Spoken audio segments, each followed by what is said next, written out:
Doc on the Run. We help injured runners run. I had a sudden injury, but my doctor called it a stress fracture. That's what we're talking about today on the Doc on the Run podcast. Now, I had an interesting discussion with an athlete recently, and she was saying, she had a good, interesting question. And she said, I had an injury. I went to see the doctor, got an x-ray. There was no crack on the x-ray, but my doctor called it a stress fracture. So I'm confused. Number one, I thought that a stress fracture happens when you run too much, too far, too soon, and it overloads the bone and you get a little crack in it.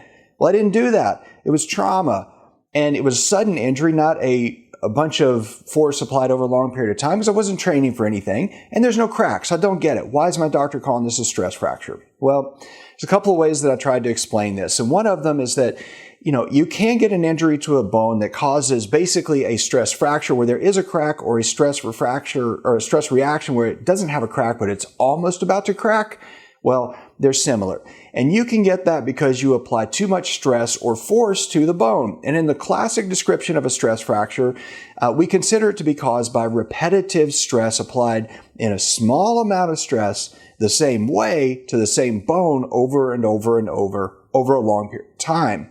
However, there is a simple way to think about this. Now, if you think about an analogy, if you have a scale and you put a rock on one side and then you start pouring grains of sand on the other side of the scale, as you apply more and more sand, eventually you get the same amount of weight and you have the same amount of weight on both scales. One of them's a big rock, one of them was applied one at a time with a little grain of sand.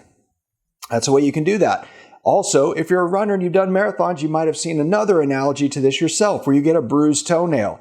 So if you apply a tiny amount of force by hitting your toe on the inside of the shoe over and over and over every time you take a step over 26.2 miles, it's the same cumulative force as if you had hit the toe once with a hammer.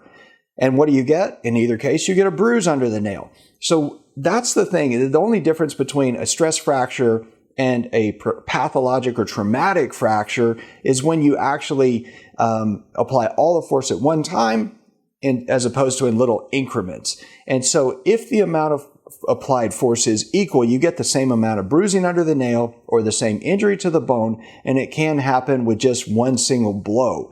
But the reason that doctors might call it a stress fracture or stress reaction is we don't really have a better term for it. Sometimes doctors might call it a bone bruise. Sometimes they'll call it a stress fracture, but you basically, if it's really mild and you don't see a crack on your x-ray, they're going to treat it like a stress fracture.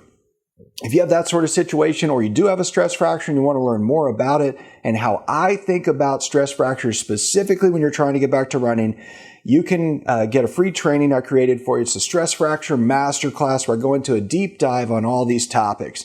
You can get it for free at docontherun.com/stress fracture masterclass. So go check it out, and I'll see you in the training. Doc on the Run. We help injured runners run.